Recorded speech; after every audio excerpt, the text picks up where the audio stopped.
السلام علیکم ورحمۃ اللہ وبرکاتہ۔ یہ ویڈیو حیدرآباد ہجامہ سینٹر کے ہجامہ ڈاکٹر عمر ڈپلومہ ان کپنگ تھراپی کی جانب سے ہے۔ MMIGC اور دعوت اونگول کی جانب سے آرگنائز کیا گیا ہجامہ کیمپ جو اونگول پرکاشم ڈسٹرکٹ میں آنے والے ہفتہ اتوار یعنی 15-16 جولائی 2017 کو مسلم کمیونٹی ہال روبرو مکہ مسجد اسلام پیٹ میں رہے گا انشاءاللہ۔ اس کیمپ میں لیڈیز کے لیے لیڈیز ڈاکٹر کا انتظام رہے گا۔ اب آئیے ہجامہ کی کچھ جانکاری حاصل کرتے ہیں۔ اس علاج کو اللہ کے نبی محمد الرسول اللہ صلی اللہ علیہ وسلم نے کروایا اور کروانے میں شفا بتائی ہے۔ بخاری کی ایک حدیث ہے جس میں اللہ کے نبی صلی اللہ علیہ وسلم نے فرمایا، سب سے بہترین علاج جس میں فائدہ ہے وہ ہجامہ ہے۔ ابن ماجہ کی ایک حدیث ہے کہ اللہ کے نبی صلی اللہ علیہ وسلم نے فرمایا، تم میں سے جسے ہجامہ کرانا ہو وہ 17، 19، 21 کو کروائیں، یعنی ان تاریخوں کو افضل بتایا گیا جو چاند یعنی ہجری کیلنڈر کی ہوتی ہے، جو مغرب سے شروع ہوتی ہے۔ ماشاءاللہ آپ کے انگل کیمپ بھی ان تاریخوں میں سے 21 تاریخ میں آ رہا ہے۔ ہجامہ کا طریقہ بہت تکلیف دہ نہیں بلکہ یہ علاج تو تکلیفوں کو دور کرنے والا ہے۔ سب سے پہلے ان کپس کو بدن پر ویکیوم پمپ کے ذریعے لگایا جاتا ہے۔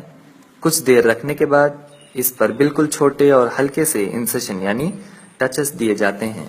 پھر دوبارہ ان کپس کو لگا کر جتنا بھی ٹاکسک بلڈ یعنی فاسد خون، خراب خون نکال دیا جاتا ہے۔ خون کو صاف کر کے اس پر اینٹی سیپٹک پاؤڈر یا زیتون کا تیل لگا دیا جاتا ہے اور اس کے بعد اس پر کوئی دوائی لگانے کی انشاءاللہ ضرورت نہیں ہے۔ اللہ کے نبی صلی اللہ علیہ وسلم نے ہجامہ کو بدن کے کئی حصوں پر لگوایا ہے جو ہمیں حدیثوں میں ملتا ہے، جیسے سینے پر، سر پر، گردن کے کچھ حصوں میں اور بھی مختلف مقامات پر آپ صلی اللہ علیہ وسلم کی ضرورت کے عوض۔ اس کے بعد کئی ماہر ڈاکٹرز اور ہم بھی جب پیشنٹس کو الگ الگ بیماریوں کے لیے ہجامہ کرتے ہیں تو اس کے فائدے بڑے ہی اچھے ملے ہیں الحمدللہ۔ ہجامہ سے کئی بیماریاں، تکلیف، درد، الرجیز، مرد اور خواتین کی اندرونی بیماریوں کے لیے یہ مفید ثابت ہوا ہے۔ ہجامہ کن بیماریوں کے لیے فائدہ مند ہے، آپ کو سمجھنے میں آسانی کے لیے ہم کچھ بیماریوں کا تذکرہ کرتے ہیں اور الگ الگ بیماری کے لیے کپس کو بدن کے الگ الگ حصوں پر لگانے کی ضرورت پڑتی ہے۔ ہجامہ سے آپ کو اسپونڈلائٹس، جوائنٹ میں گیپ آنا، چاہے وہ گردن پر، بازوؤں پر، گھٹنے میں یا کمر میں، اس گیپ کے آنے سے جوائنٹ میں تکلیف ہوتی ہے، ہجامہ سے وہ دور ہو سکتا ہے انشاءاللہ۔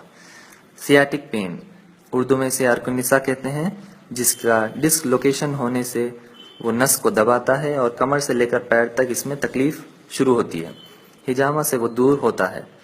آدھا سر درد، پورا سر درد جسے ہیڈ ایک، مائگرین کہا جاتا ہے، اس کی کوئی دوائی نہیں ہے، ہجامہ سے وہ بآسانی دور ہوتا ہے۔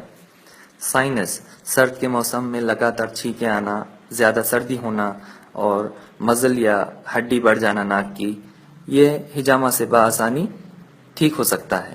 تھائرائڈ، یہ اکثر خواتین میں آتا ہے۔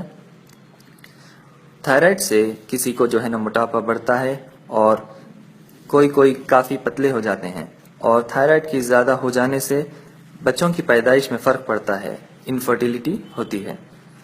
الگ الگ طرح کی اسکن الرجیز، خارج، ایکزیما، سوریاسس اور کیل مہا سے چہرے کے اور بدن کے ہجامہ سے دور ہوتے ہیں۔ بواسری، فسٹولا، فشر، یہ ہجامہ سے فائدہ پہنچاتے ہیں۔ قوت مدافعت کی کمی ہونے سے بار بار جس کسی کو ٹائیفائڈ آتا ہے وہ ہجامہ سے انشاءاللہ ٹھیک ہو سکتا ہے۔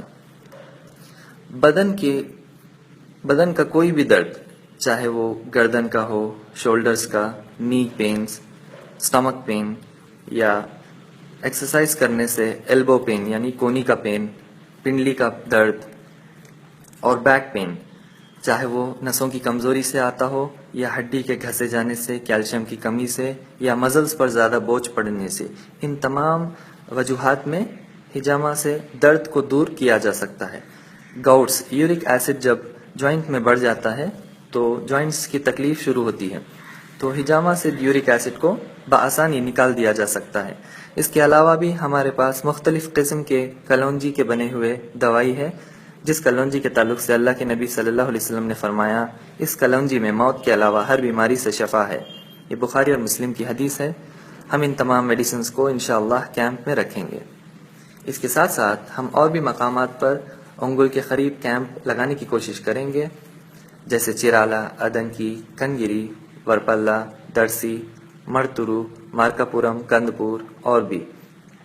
اگر آپ کے ساتھیوں میں کوئی اس علاج کو کرانے میں دلچسپی رکھیں گے تو ہمیں ضرور کال کریں، اور اونگل کا جو کیمپ ہے 15 اور 16 جولائی کو، اس کے لیے آپ ان نمبرات پر کال کر کے اپائنٹمنٹ لے لیجئے تاکہ انتظار کرنے کی ضرورت نہ پڑے۔